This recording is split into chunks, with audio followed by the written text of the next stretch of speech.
to this webinar brought to you by Threshold Sports, featuring Dr. Josie Perry, who's just appeared on screen. Hi, Josie, how are you? It's fantastic to see so many of you dialing in from all over the place, just some of the locations people are saying they're dialing in from. We've got people from Gloucestershire, Derbyshire, the West Midlands, Lewis. I was just in Lewis on Sunday, Tamsin, for the Moyleman, a little marathon down there. Isle of Man, I think that might be the first time we've had someone from the Isle of Man. Welcome, Sarah. It's great to see you all here, and great to see you, Josie. How are you doing this evening? I'm good, thank you. How are you? I'm doing great. It's fantastic to have you here. Really looking forward to the conversation that we're going to have, all about preparing your mind for an ultra. Let's do a couple of quick introductions then, just so people are familiar with who's on screen. So my name's Ed, as I said. I'm a member of the team here at Threshold Sports. I'm also a passionate trail and ultra runner myself. But more importantly, I'm joined by Dr. Josie Perry, performance psychologist. I wonder, Josie, could you tell us just a little bit about your background, how you got into what you do and sort of where you're coming from? Yeah, I'll be quite clear. I am not a trail runner and I'm not an ultra runner. My body breaks down anytime after about half marathon, but I do love running. And I've got a couple of half marathons and a couple of half Ironmans booked in for this year. Fantastic. No big deal, and just a couple of half Ironmans, no problem. Yeah. Well, I've been doing it for 20 years now. So my first kind of longer distance, or my first racing really was 2004. So I feel like a bit of a vet and I feel like a bit like I've done lots of things. So now I probably race less, but I really pick the stuff that I still really, really want to do. The stuff that makes your tummy go all squiffy of like, can't wait to race that. Those are the ones I get to do now. And how did you sort of end up in this world of sports psychology, performance psychology? Is it something you've always worked in and enjoyed? No, until 2013, I worked kind of as a communications director for a big health charity. And then I went over to Melbourne to do the Melbourne Ironman.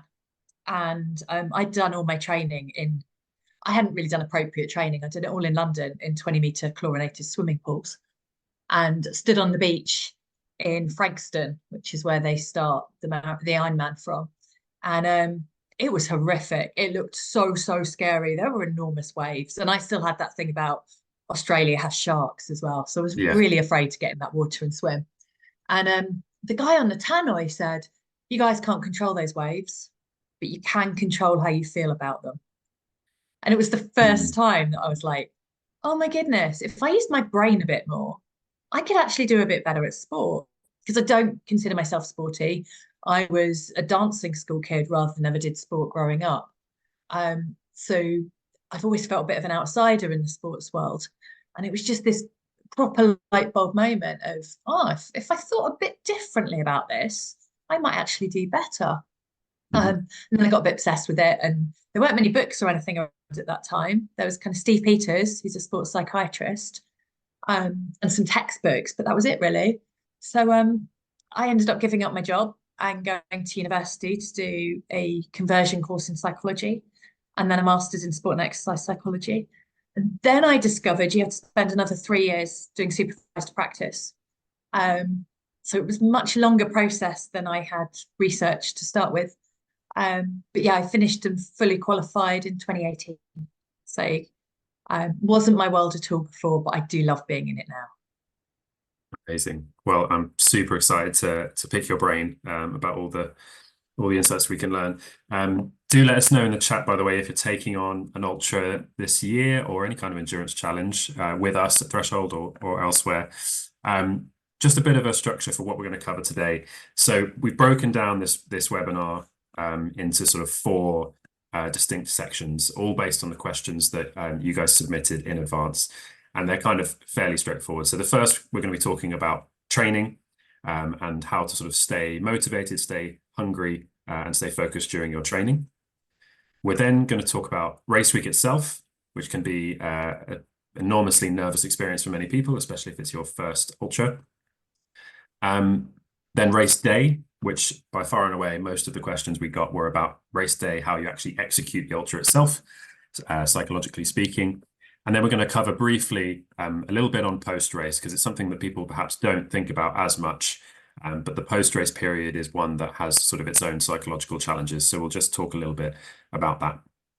So that's the structure. We'll also have an open Q&A at the end where any questions that we didn't get round to or that don't fit in these categories, we can chat through. So if you do have questions during the webinar, please pop them in the chat. I can see some people. We've got Deborah, one of our Ultra 50/50 challenges, running Race to the King Coastal, first Ultra. Looking forward to that. We've got some amazing events going on. Anyway, let's dive into this webinar before I could read the chat all day. So we're going to talk first about training, Josie, if that's all right. So training for anything can be quite a grueling process. Ultra training kind of even more so, or at least it can be perceived that way. All of our training programs that we provide in collaboration with the amazing folks over at Runner, which are available on the website, by the way, if you want to get those, they're all 16 weeks long. That's a long time to be focused on sort of one singular goal. So it's a broad question, but just to sort of start us off, what kind of strategies do you recommend or have you seen work for people in terms of maintaining motivation and sort of resilience throughout a training process that takes up sort of that length of time? I think that's about the right amount of time, actually. If you start to go over that, it can give you the confidence that you're doing the right things, but you can get really bored of the fact that you're trying to be really focused and working really, really hard on something. And so you don't want to have something that's too far ahead, stretching too far, because you either get bored or it's really hard to see why you need to get up and put the effort in right now when it's stretching off into the distance. But also when you're running a really long distance, you do need enough training and enough weeks to really feel like you're going to get to that start line feeling confident. One of the things I see athletes really struggling with is missing training for a really good reason. And often it's a slight injury or it's an illness. So I think if you've got a 16-week training plan, you should expect you're going to lose 2 weeks of that somewhere along the way. And that is absolutely okay. And if you can think of it like, oh, this is the first week I'm going to have to lose from my training plan. When you get a cold, you're going to then feel able to stop and rest and recover from the cold properly, rather than feeling like you need to push through it and actually making yourself iller and making that cold last longer. So I think it's really important to give yourself some kind of kindness and accept that in 4 months, you're likely to get some kind of niggle and you're likely to get an illness, and build that in and plan for it so you don't feel like there's such a big issue. You're not pushing yourself to get back into it too quickly. It's kind of taking that slightly bigger picture view of the process that you're putting yourself through rather than fixating on those details. I've always been told it's better to get to the start line slightly undercooked than totally overcooked. And so if you have to miss a week or two along the way, that's absolutely fine. And there are things about race day that give you that little bit of extra energy. There's the momentum of it. There's the fact that you'll have focused on it and you'll have had good sleep and you'll be fueling it really well. That means that actually come race day, it will be okay if you've missed a little bit, and you really shouldn't panic, because it's when I see people panicking, then they get into overtraining, and that's far, far more difficult. We had some questions. Gareth asked about mental toughness, which is obviously something that, for better or for worse, tends to be sort of associated with ultras. And he's asked, are there practices, exercises, routines that you can do in training that will help you improve mental toughness? I mean, it sounds like one of them could be that practice of acceptance that you've talked about in terms of things going wrong, because let's be honest, in an ultra, and things often do go wrong. But are there other things people can do to sort of cultivate that quote unquote toughness? Well, I'm going to apologize, Gareth, because I have a real issue with the phrase mental toughness. And certainly when I started in sports psychology, I used it just as much as everybody else. And it sounds like a really cool phrase to try and sell yourself as a sports psychologist. And it's used really lazily within the media all of the time about you need to build your mental toughness. And I don't think that's helpful at all. That's where I see people get broken. The phrase I much prefer to replace it with is mental flexibility. And if you can mentally flex in the training and in racing, you will be in a much better place to handle whatever comes up. Because if I was going to design a body, I don't know, if I could design my child's body to be brilliant in a sport, I would pick 100-meter running, because it's the most controllable event there really is. Unless you get a random dog running across the track, everything else in sprinting is really, really controllable. And that makes it very easy to plan for and the psychology of it.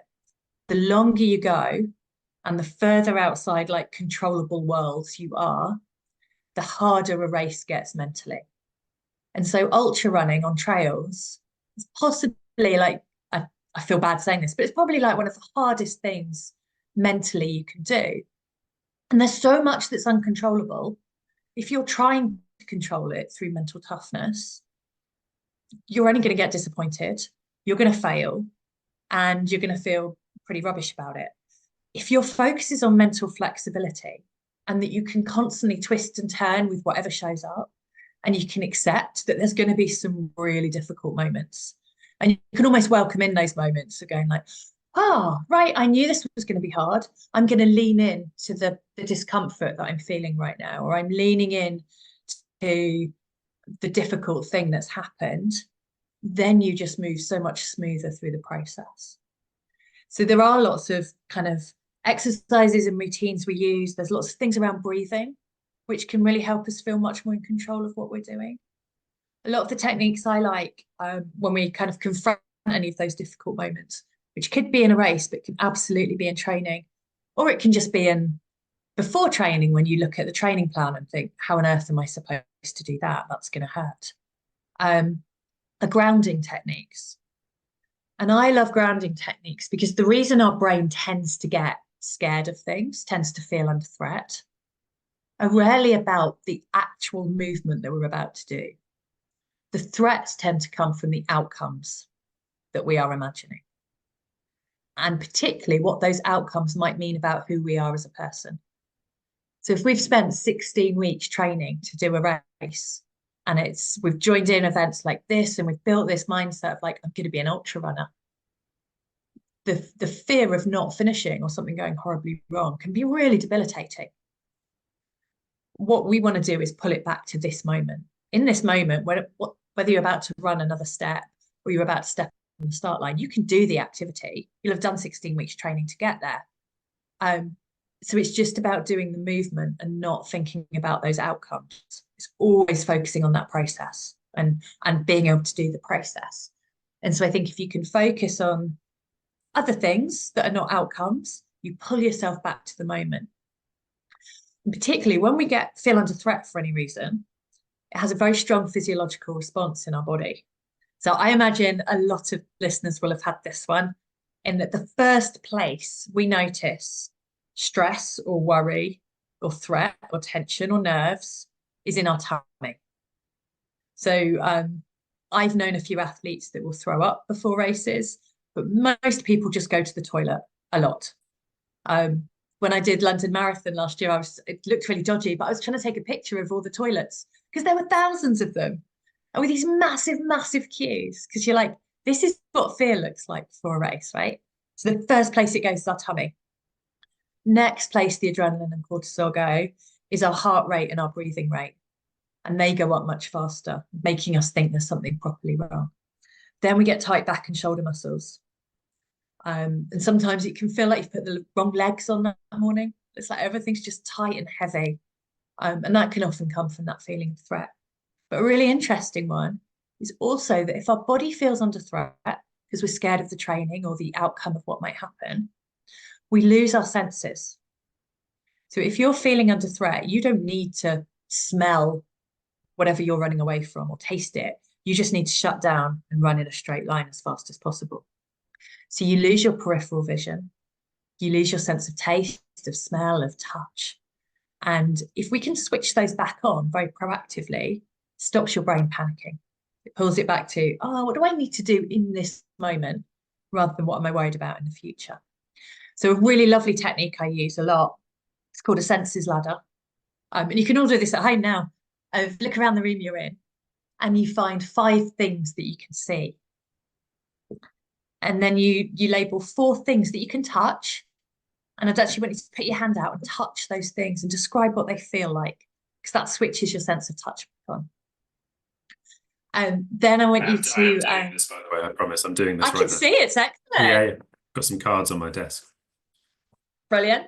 And then we want you to listen really carefully, like literally switch your ears on of like 3 things I can hear. And obviously that's sometimes hard at home, but when you're out and about on the trails, that's actually a really nice thing to do and to tune into what you can hear. Then it's 2 things you can smell, which I imagine at the start of an ultras, there's going to be a lot of that deep heat kind of smell going on. So it won't all be pleasant, but it'll switch your senses back on. And the final one is 1 thing you can taste. And a little trick I have for runners with that is have a little tin of Tic Tacs on you, because you can see them, you can almost squish the plastic packaging, you can shake them to hear them, you can flip them open and smell, and you can taste one. And it's just such a nice moment to pull yourself back from, I'm scared I'll fail, and that means I'm a failure, to, I just have to run the next kilometre. Let's just focus on the next kilometre, because you've switched everything back on and you've switched off your threat system. I think our partnerships team will be getting in touch with Tic Tac immediately. You should. They're amazing. That's amazing advice. That's fantastic advice. You had some comments in response to your answer there. Just on the subject of mental toughness, although we've dispensed with it, Steve Jones has suggested running past your house at 30k with another 5k left, which I think is a great idea. Oh, that's a good one. I wouldn't say that's mental toughness though, but that is amazing. No. That will give you real confidence in the moment. So what you're trying to do in your training is not just do the physical training. You are trying to test yourself so that when you're on that start line or you get to a difficult moment, you are able to draw upon some really tough experiences that you've had in the build-up, and purposely giving yourself some difficult experiences like that can be a brilliant thing to draw upon. Of like, when your brain is going, you can't do this, this hurts, you're going to fail, to be able to go, hang on, I went back past my house with 5k to go, I can do this. It helps you change that conversation in your head. Yeah, I mean, it's a study of one, but from my own personal experience, I found that kind of mindfulness of, if you're in discomfort, actually kind of asking yourself, what does this discomfort actually feel like? What actually is it that's happening? And unless you've done some serious damage, and obviously you need to be careful, but usually you'll find it's the surface of that discomfort is quite thin. Yeah. If anyone's read Alex Hutchinson's book called Endure, it's fascinating from a sports science perspective. But he has a really lovely phrase in there that I use all the time about pain is information. And I try not to use pain too much anyway with runners. I'd much rather we use phrases like discomfort, because you are going to be uncomfortable. Nobody runs 100 kilometers in pure comfort. Yeah, I don't think it's possible, but you're going to be uncomfortable at times, but that doesn't have to always translate as pain. But even if you feel pain, to be able to remember that pain is felt in the brain. And so pain is felt very differently depending on what mood we're in, what mindset we've been using, what else is going on, how well fueled we are. And if we do feel any pain, to be able to do a body scan. So scanning up from your little toe all the way through to kind of the top of your head, of like, well, what's going on with my technique right now? What am I noticing about this? How is this impacting me? Should I change my technique a little bit? Do I need to get poles out? Do I need to stop and stretch for a minute? But being really rational then about this discomfort you're feeling and being curious about where it's coming from, rather than being freaked out by the fact it's there. We just have one question I thought was quite interesting, which we'll have to move on quickly, but I know that Paul's in the chat and he did submit this question in advance. He said, how can I mentally prepare to step up beyond the 100-mile distance to the 200, which is absolutely insane. He says, I understand riding the highs, dealing with the lows, but maintaining that focus when exhausted. I mean, it's a very specific question, but even for people who are stepping up from half marathon to 50k or 50k to 100k, sort of processing the distance that you've taken on, are there any tips for that in training? I would practice what we would want you to do in the actual race, actually. when sports science began, something like 130 years ago, their thinking on how we lasted in a race was based on the idea that we would eat fuel, it would travel around our body, and some of it would end up in our muscles. And when we had run out of energy in our muscles, we collapsed and we were exhausted. And obviously, much more modern sports science knows that when you feel like you're totally exhausted and there's nothing else there, you've got at least 30% energy still left. But our brain is incredibly good at shutting us down early because our brain's job is not to be an ultra runner. Our brain doesn't care if we run ultras really, really well. Our brain only really cares about our survival. So it's going to shut down early in order to help you survive. And so the two techniques we tend to find can help overcome that brain shutdown. One is increasing your motivation. So I would say to anyone doing their first marathon, if you are doing it for charity and it's a charity that matters to you, that is an incredible motivation. So you want to be able to beef up that motivation as much as possible so that you really know there are no excuses in your head for why you want to stop. And there are really cute tools you can use. I will often get people to get stickers and get friends and family to write little messages on their stickers about their motivation, and they stick it on their drinks bottles or their gels. You will work that into a little mantra. So short motivational mantras can be incredibly effective for that kind of thing. I once saw a picture of someone that was fundraising for a women's refuge, and they had 26 names written down their arm of women they'd met in the refuge that they were fundraising for. And every single time they went under a mile marker, they were like, I'm dedicating this mile to, Sandra.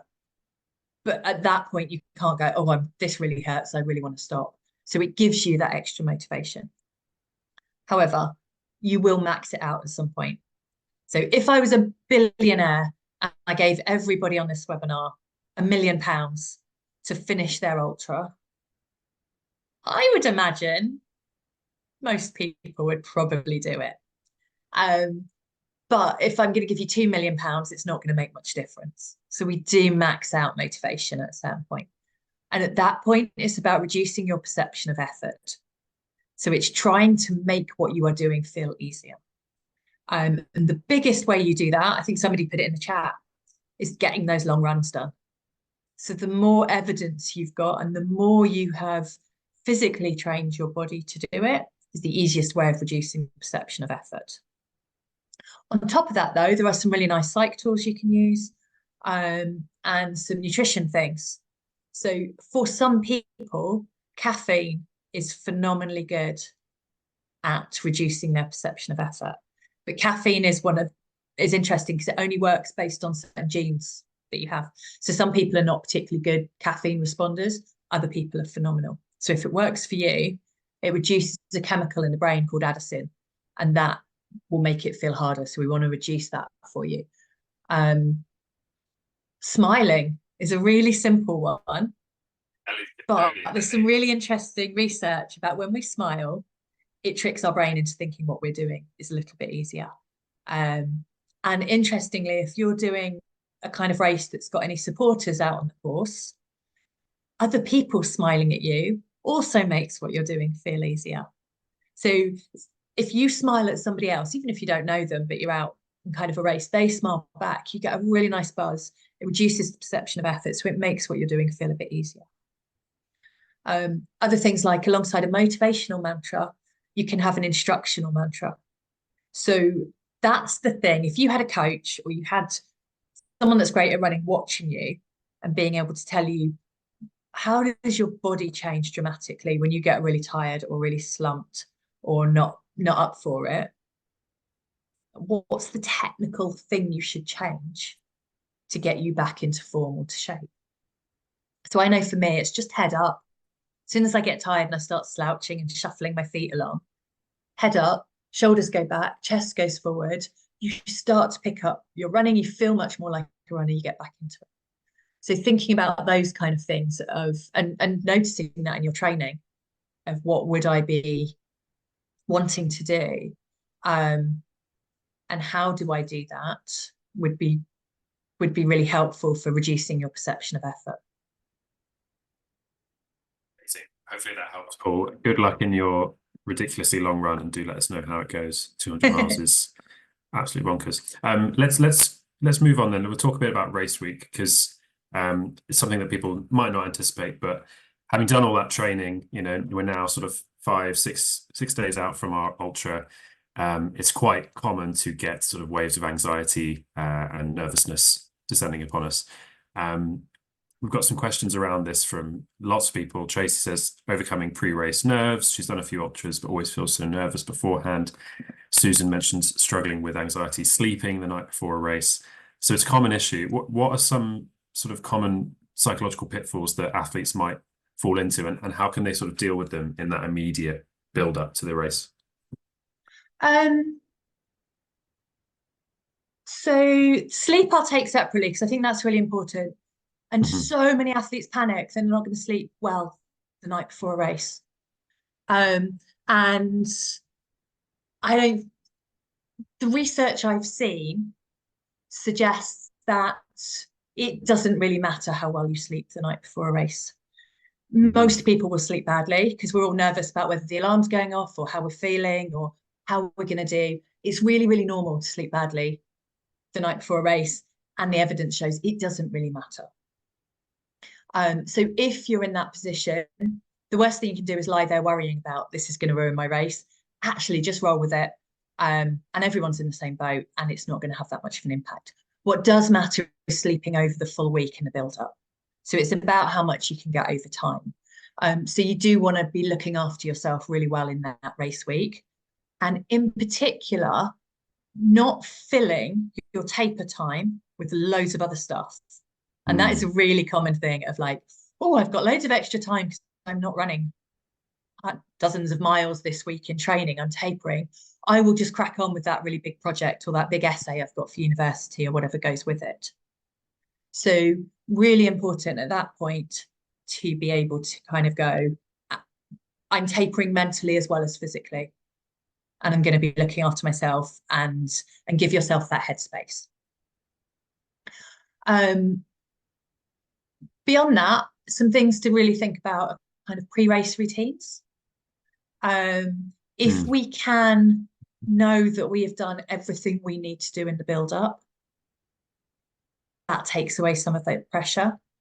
And the thing I love to do with all my athletes, if you've got a weekend race, on the, say, Tuesday, Wednesday night, get a piece of paper, 6 boxes, and I want you to write down your goal. And your goal has to be something that's within your control. And that can be quite tricky because at kind of the more elite level, people might be working out kind of, oh, I need to be able to get X amount of points for something, or I want to come on the podium.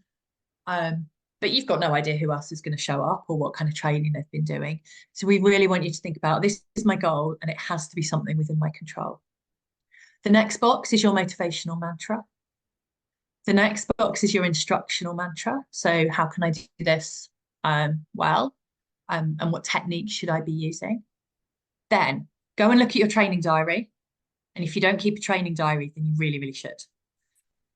Because you can look back through your training diary and you can notice your strengths. So in these 16 weeks, what has become a strength of mine? What am I really good at? Is it endurance? Is it being really well paced? Is it fueling excellently? Is it still being the one on a long run with someone else that can cheer them up? Like, where are my strengths coming from, physically and mentally? Then again, from your training diary, and I've just seen someone put training diary equals Strava. It doesn't. Because I love, in the training diary, you can write more. I love to see physical diaries where people really can drill through and they can talk about what they noticed and what they loved and what weaknesses or strengths they saw. They can put other things in. I always put my peak flow reading in my diary so I can see if my asthma is likely to play up. So there's lots of other things that will give you extra information, and particularly for longer distance runners, to note down any potential niggles, because we tend to get a niggle on a run, get home, do our protein shakes, have a shower, move on. and we forget about that niggle until the next run. But actually, if we start tracking them, we can start to see if we should be seeing a physio a little bit earlier. The other thing to go on your sheet of paper are 3 sessions that you've done in the build-up that make you feel super confident. So it could be like we did that 35k run where I ran past my own house with 5k to go and I finished it. Or it could be I was still cheerful at the end of this one. Or I did 10 reps of X hill that's horrific. But anything you can look back that makes you go, hey, you know what? I've got this. I've done this difficult stuff. And then the final box is one we don't think about enough, I think, which is I perform at my best when. So you're really setting down what environments do you perform in? How might we be able to recreate some of those? What goes on? I know I perform really well when my husband and daughter come to watch and when I've got brilliant music in my headphones. So those are 2 really simple things. But I know if I've got a local 10K, I'll go on my own and it's no issue. But if I've got something I care about, I am dragging my husband and daughter there because I want to be able to see them halfway through and look forward to that, and they'll get me through it. So you can use lots of elements for an ultra. You should be thinking about going there. What helps you perform really, really well? And how can you then go and get more of that? Yeah, I would say. That, sorry, go on. I was going to say, whilst Strava can be amazing for things, I really do advise a physical training diary because you can put so much more information in there and you can track different metrics and metrics that really work for you when you're running rather than just very kind of normalized metrics that might be there for everybody. So those kind of qualitative metrics, I suppose, as opposed to, Strava's very good at heart rate and pace, things like that. But you need that sort of introspection of how did I actually feel? How did my body feel? How did my mind feel? It doesn't tell you that you had a niggly knee, a really rubbish day at work, and that you were just about to get your period. So any of those things are actually going to be really helpful for a lot of us to be able to kind of go, oh, that's probably why that wasn't a great run. Or this is something that I could do more of, and that would help me perform at my best.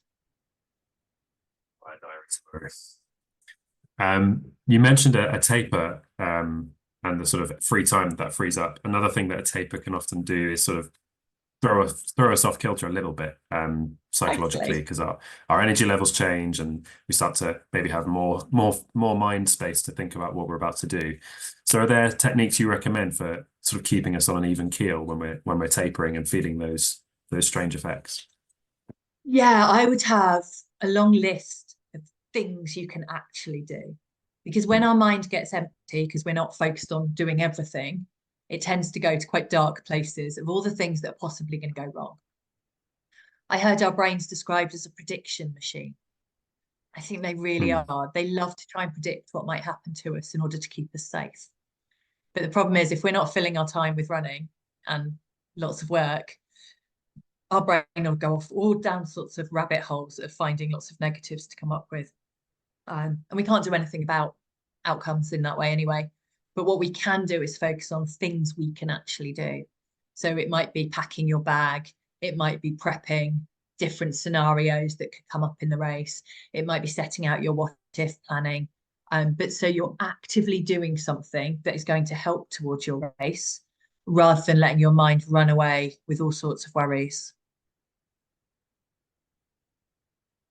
Tim mentioned those of us with anxiety disorder even more so in terms of planning. And I think that's all the more reason, I think, to get on top of this kind of thing. Yeah. Okay, so let's fast forward again then. So it's race day now. There's a lot of anticipation in the air. It's race morning. A really interesting question came in from Kat, which is, I think, something a lot of people can probably relate to. Any tips for dealing with that first moment when all the speedies disappear off into the distance, especially around controlling the pace and allowing it to go without feeling judgment? I mean, this is applicable to anyone, whether you're a speedy or not, but that feeling of other people are faster, other people are sort of running off into the distance. Any recommendations for sort of navigating those feelings? I think one of the personality traits that I see a lot in ultra runners is perfectionism. Like you kind of need a little bit of that to set such a high bar to run such a far distance and to work towards it. And that working hard towards something isn't harmful. The element that's harmful is that you always set a bar and you're constantly trying to reach that bar, and you never will, not because you're not brilliant, but because all your brain will do if you reach that bar is just raise it even higher. And there'll always be like a well-being gap between where you are and where you think you should be. And that bit can be tricky. And then on top of that, you throw in social perfectionism. And that is where you're constantly comparing you with everybody else around you. And social media and ultras can kind of be bad enough anyway, because we start to see that everybody else is doing way more training than us, or they've got better kit than us. And we have that long-term comparing. Then you have stuff like Strava, which can be really harmful for that, because you're comparing everything you do with everybody else's, even though they're training maybe for something entirely different, with incredibly different genetics behind them and different elements going into it. So I really try and help people focus on, what's my goal? What is that internal goal that I have for this race? Which is why I like people to write that down in a goal that's controllable. How do I achieve my goal? And often at the start of a race, that is, I have to go at my own pace and run my own race. It has to be my race. So with some of the speedier athletes, we might be working on little mantras like, I'll see you later. I'll come get you back when you've all gone out too fast. So they use a bit of humor in it. But for those who are probably more like me and more middle to the back of the pack, it's like, my goal usually in running races is to smile and thank every marshal. Because I know when I smile and when I feel really fully engaged and belonging in that race, I run better. So I don't need a goal about I need to stick to 5-minute kilometers. Mine is, if I smile and thank every marshal, I run well, I enjoy it, I run much, much better. So if you have a goal like that where you just focus on what matters to you, then it doesn't matter what everybody else is doing. And I do find, I haven't run an ultra, but I've observed many because my husband does. And there is something so different about the community of runners that is so welcoming and so lovely. And it always makes my heart warm, because it's not even like park runs sometimes, where you can feel bits of kind of aggression and competition and shoving your way to the front. There is a much more, we are all in this for the experience rather than to kind of thrash each other. And so there does tend to be less of that worry about how other people are doing. Yeah, 100%. They're big love-ins, really, ultras.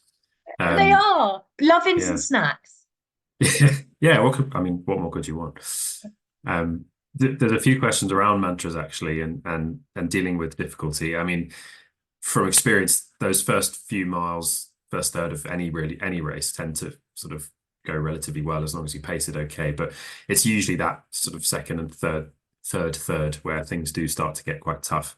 And we've had some questions about dealing with that. So Sarah has said she's read about using positive self-talk, having a mantra. Does that work? Mary asked, when you hit the wall in the dark, so particularly around it being at night, what's your go-to mantra?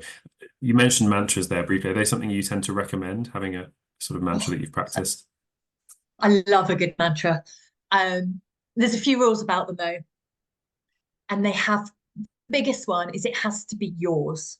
You cannot steal one that you think sounds good that somebody else uses. There's one in cycling from Jans Voigt called Shut Up Legs, that lots of people try and steal. And it might work for them. But the best mantras almost make you well up a little bit with something of like, they are really motivational and they are your reason for doing it. So my mantra is always the same, and it's to make my daughter proud. And anytime my brain is doing, this is too hard, you should slow down, this hurts, it's like, I am not crossing that finish. I'm not crossing that finish line. I want a medal to give her. I'm going to make her proud. And for me, because I'm a mum, that gives me that motivation. And lots of parents do use that element. If you, it's really about finding your own reason for doing it and really tapping into that and finding that emotion, and then finding something, a short and sharp, sweet way of saying it in a way that you remember. So you can write it on your hand. Um, I've had bracelets made with them. I've even, for a few athletes, gone to the M&M store in central London, and you can personalize M&Ms, and we'll put their mantra on M&Ms, so Oh, that brilliant. actually, if they're in a very long race or something, like if they're a golfer and they don't really get hot and sweaty, they Yeah. can pick out some M&Ms, and there's their little message. And there was a really nice piece of research quite a few years ago on mantras, where they took an ultra run, I think was 60 miles, and they taught half of the athletes running it how to use a motivational mantra, and then the other half kind of taught something else. The half that learned the motivational mantra finished the 60 miles on average 25 minutes quicker than those that didn't. So even over a marathon distance, that's about 10 miles, 10 minutes quicker. And you need a lot of training to make that kind of difference. In Yeah. simply remembering your motivation and being able to repeat it and using it as almost a rhythm is really, really helpful. So yes, you're on the right track there, Sarah. Our mantra, I suppose, our motto at Threshold is "More is in you," which is something we kind of try and carry across all of our events. It's on the back of my t-shirt. So if you're running one of our events this year, you might see that plastered up on a flag somewhere. So that might help you at Brilliant. some dark night of the soul. A lot of questions about sleep deprivation, and for those of us that are runners who are taking on 100K, and many of them will be going through the night or into the night. There's obviously a physical component to sleep that is very important, but on the psychological side, do you have any advice around dealing with sleep deprivation on longer events, and how to sort of manage that? It's one of the things I will do with athletes if I'm kind of working with them on a whole program to take them up to something like an ultra, will be a what if plan. Mhm. And we do this because we often have lots of kind of hidden worries and things that are like weighing down our tummy and our shoulders that we haven't really addressed. And we stick our head in the sand and hope they go away. But a what if plan lists everything. To the point where I think somebody once had 43 different things that they were worried about for their event. And every athlete will say, I know this one sounds silly, but, and we all have a thing that sounds silly, and it's still that thing that weighs us down. So we list every single worry we have, because actually just getting them out in the open helps. And then next to it, we put, how are we going to prevent that coming true? And then the final column is, if it happens, what will I do in the moment? And sleep is one that comes up regularly on it. So it's like, well, how am I going to prevent feeling exhausted at X time, or that kind of thing? And it's like, well, maybe I'll practice some different strategies in training. And I'll practice sleeping in random places. I do a lot with people that do Audaxes, the cycling long distance tours. And they seem to spend a lot of time in a sleeping bag in bus stops sleeping, and they get there like 2 hours there. And so if you plan to sleep somewhere you wouldn't normally, kind of how can you practice that? But if you're worried about being tired while running, go and run tired. So purposely set up your training. I've known of athletes that will be doing laps of Richmond Park at midnight, which terrifies me because they have deer. But the fact they are then able to run with that fear, practicing with a head torch, practicing whilst they've had a heavy day at work, means when it comes to doing the same thing, but they're really prepared, there's other people around, they'll actually be in a much better place to do it. So it's that kind of, this is my fear that I will be really tired. This is how I'm going to prevent it, by practicing and doing X, Y, and Z, taking caffeine at certain times. And if it happens to me, this is what I will do. And I would also specifically say on sleep, something that's really helpful to do is to understand your circadian rhythm. So we all have a roughly 90-minute circadian rhythm. And within those 90 minutes, we will have a dip and a peak. So the dip is when we feel tired and lethargic, and the peak is when we feel super up for something. When you are running an ultra, you're going to have a lot of dips and a lot of peaks. And often you might be running and you suddenly start to feel really tired and really rubbish. And that's when your brain goes to those dark places telling you can't do it. But actually, if you know that is when your circadian rhythm is in a dip, 20 minutes later, you'll probably feel fine. And so knowing your circadian rhythm and what times you dip is incredibly helpful, because it will give you a reason when you start to feel bad to go, oh, it's not me, it is my circadian rhythm. And the way you figure yours out is to try not to have any caffeine for a few days. And whenever you yawn, I know, sorry, but when you yawn in the afternoon, write down the time you yawn. So this is a really bad time. My circadian rhythm dips at 7:30. So if I was a bit distracted or a bit lack of energy, that would be why, right? You can't tell. But it, thank you. But mine will then be 7:30, 9, 10:30, midnight. So for me, 10:30 is my perfect bedtime, because I'm going to go to bed in a dip and I don't lie wide awake getting annoyed. But it also means if I'm doing a race that starts at 10, even if it's a 10K, I know halfway through my race, I'm going to have my dip and I'm going to feel rubbish. So it's like I get to about 6K and I'm starting to go, oh, you don't want to do this, blah. But I look at my watch and I'll be like, oh, that makes sense. Right, just have to suck it up, get on through. I'll feel fine in 20 minutes. And it helps you give an explanation for why you might be feeling bad. So to really understand your circadian rhythm is very helpful, because if you're doing, say, a 2-day ultra, you want to be able to try and go to sleep on a dip, because it's going to be harder to sleep if you're intense or you're sharing with other people and things. And you can also figure out what's the best time to try and wake up for you, because you want to wake up on a peak. It's part of the joy of running ultras or any event, really, is just over time learning those kinds of patterns you described with your own body and your own mind. For me, I've constantly noticed that any time in an ultra or a race, if I'm going uphill, literally up a hill, late in the race, invariably I'll think of throwing it in the can, that this is a waste of time and I hate running. And then I'll get to the top of the hill and I'll suddenly realize I really enjoy it. So just knowing that helps me kind of grind my way up a hill, knowing it's not real. I don't hate running. It's going to be over soon. And similar with sleep, knowing someone in the chat, Christina, mentioned that she knows she has a second wind the hour after sunset. And so knowing that isn't going to be massively helpful, but it does come with time and practice as well. And it's an interesting experience. What can be helpful though is to, so I call that negative head commentary a safety seeker. Because as I said earlier, your brain isn't designed for you to be an ultra runner. Your brain's designed to keep your body and brain alive. It only cares about your survival.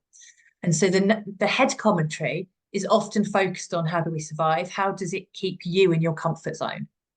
And an ultra run is never going to be in a comfort zone for 99% of us. So there are going to be lots and lots of messages that your brain has to slow down, to procrastinate, to stop, to quit running entirely, in order to keep you in your comfort zone and stop you doing this thing that's really hard for you. So I really like the idea of naming that little safety seeker in your head. So mine's called Lazy Larry. And Lazy Larry looks just like Homer Simpson, and he's eating a great big pink donut. And every time I get tired, out pops Lazy Larry to go, you can't do this, you're rubbish. And it doesn't matter anyway, because no one's tracking you. You might as well just quit. You could have a coffee over there, go through all of those messages. But because I know it now, and the same for you, if yours might be, I was going to say Harry Hill, but that is actually someone's name, isn't it? Yeah. Henry Hill. As soon as you see a hill, Henry Hill's going to pop out and go, you can't do this, this really hurts, you should quit. But if you're really aware, you can go there, hi Henry, yeah, I knew you were going to say that. However, I always feel better at the top of hills, and I'm doing this because of X, Y, and Z. And actually, I know I'm doing really well. I'm really proud of myself. So thanks for the message, but I am carrying on with what I'm doing. And it really helps change that negative conversation into something much more positive and reminding you again about why you're doing it. Definitely going to give Henry a talking to on the next race. We had a question around safety. Unfortunately, I don't know the person's name, but obviously there's a component to safety that is not just psychological, and I don't want to downplay that. But there is also, I imagine, a degree of psychology at play here. This person has said, I'm running on my own, and although I have run marathons, I'm a bit concerned about running on my own in countryside, especially getting lost towards the end of a race, and also just being safe out on the trail. So she's asked around coping strategies. So I guess from the sort of psychological safety side of things, do you have any recommendations there? I do really separate out with athletes their psychological threats and their physical threats. And we don't Mm. avoid physical threats in any way, particularly if you're a female athlete. We've all had negative stories and we've probably all had situations where we didn't feel comfortable.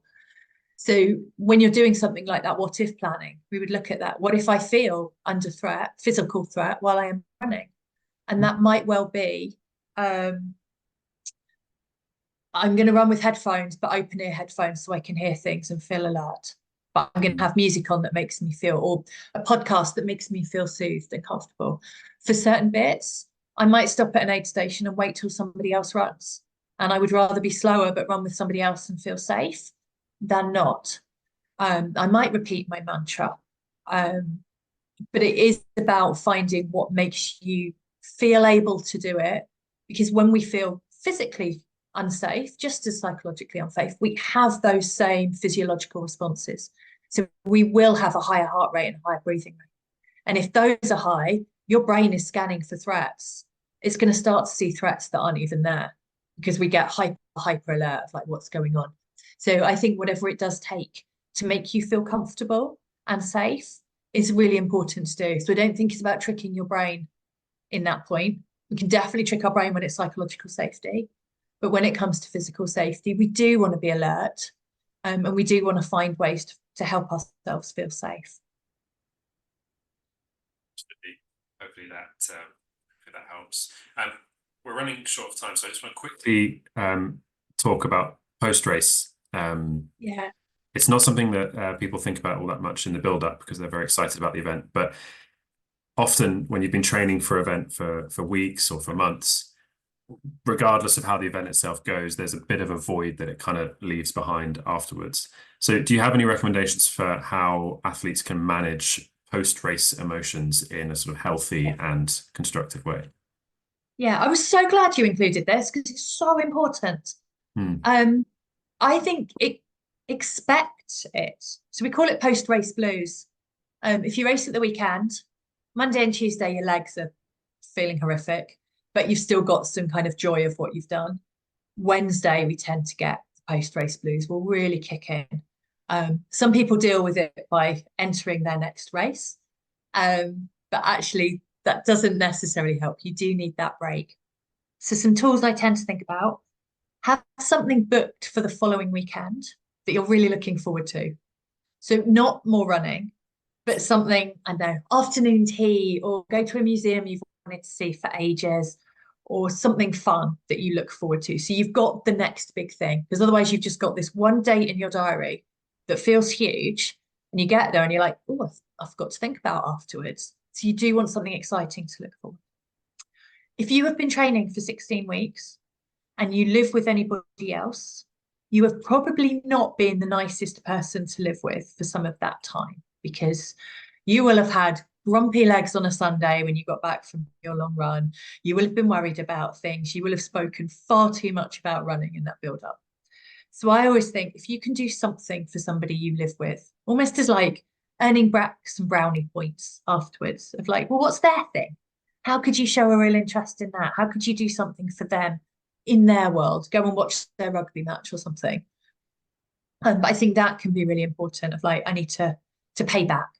So I would say expect that you'll feel rubbish. If you don't, that's amazing. But if you do, at least it doesn't blindside you.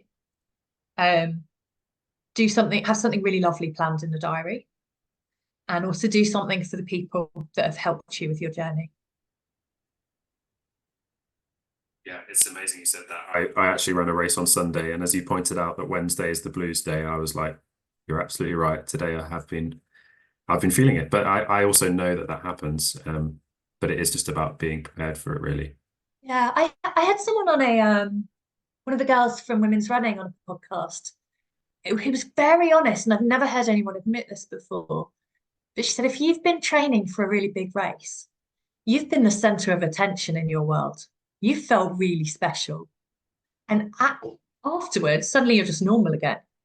And that can be a real kind of come down for us. And I've never really thought of it like that. And I don't want to imagine everybody's very kind of egotistical, but it has been you and your thing for ages that you're working towards. And then suddenly it's like, oh, I'm not special anymore. And they found this in Olympians too. So it's not kind of just recreational. They now do a lot of work with Olympians when they come back from the Olympics and Paralympics, whether they've got a gold medal or they kind of crashed out, because you have lived for a date for a long time. And psychologically, that's really hard when it's over if you haven't put a lot of preparation into what you'll do next. I have found though that after that dip, the pride does come back, and it can be useful if you've done something you're really proud of, whether it's the medal or you keep your bibs or you just look back at photos. Do try to hold on to the things you've achieved, because they do then, once you get over that dip, you can feel immensely proud of having done them. Totally. And I love when people keep medals or numbers or anything from their race, because it does give you that instant memory and the visual element of like, what I did. I did a race in a marathon in San Francisco, and it was a women's only marathon, and it was hard because it was like 7 massive hills. But we crossed the finish line, and you were given your medal by a San Francisco fireman wearing a tuxedo, and the race was sponsored by Tiffany and Nike, and you got given a Tiffany necklace as your medal, right? And I wear that medal necklace all the time. Anything I'm doing that's difficult, I will put that necklace on, because it reminds me I can do difficult things. And if you have your medals around or your numbers, anytime you look at them, you're like, I can do difficult things. Yeah, the race Deborah, I did on Sunday. I'm really sorry. The run doesn't exist anymore. They got rid of it. Oh, we'll have to bring it back. I was going to say the race I did on maybe the race I did on Sunday, I didn't get a medal. I got a pint glass. So I think today's the day I'll have to make use of that pint glass. And I love things like that. I've done some races like duathlons where you'll get a turbo towel. But all of those bits, something that connects you with a nice memory of it is brilliant, because you've done a phenomenal thing. If you've done 16 weeks of training and you've got to the end of the race, that is an amazing achievement of whatever distance you've done. So to have something to remember that is really important. Absolutely. That would be a wonderful note to end on, but I did just want to get one more question in that we had submitted in advance. Unfortunately, we have run out of time for a broader Q&A, but Mark asked in advance, just briefly, are the psychological strategies used by elite athletes the right ones for recreational runners? What's your take on that question? I use exactly the same techniques, whether I am working with someone that's going off to the Olympics or someone doing their first 10K. So, and we know most of the techniques we use are actually tested on US college athletes. So they're tested on kind of people in the middle, but they're used right across the board. Only thing I find is different for runners is elite runners tend to use more focus. So if they're running, they might be counting every step. They might be really focused on kind of what are my heels doing right now? How are my knees right now? How is my back? How do I improve my technique? How do I get more out of myself?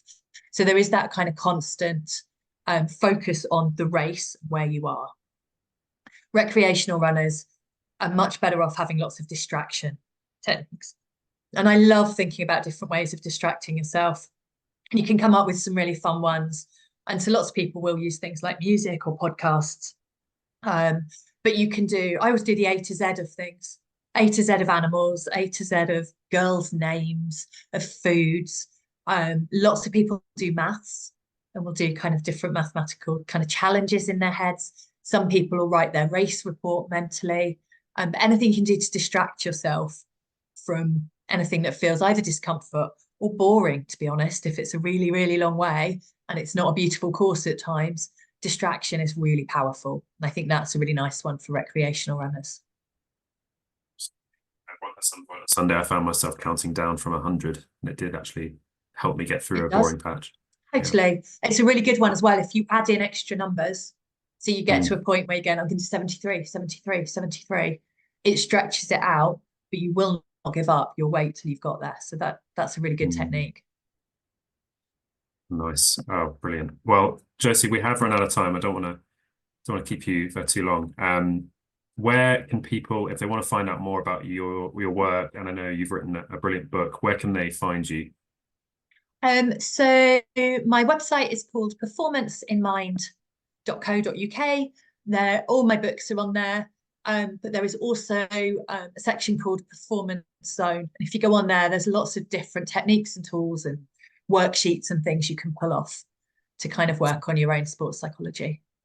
Brilliant. And we'll make sure that in the wrap-up email, which will have the recording to this webinar, we'll link to Josie's website in that email as well. Thank you. Nothing left to say except a massive thank you, Josie. It's been hugely enjoyable. And I know that from the comments coming in, people have had a great time. So thank you so much for joining us this evening. Oh, thank you for having me. All right. Thanks, everyone, and have a lovely evening.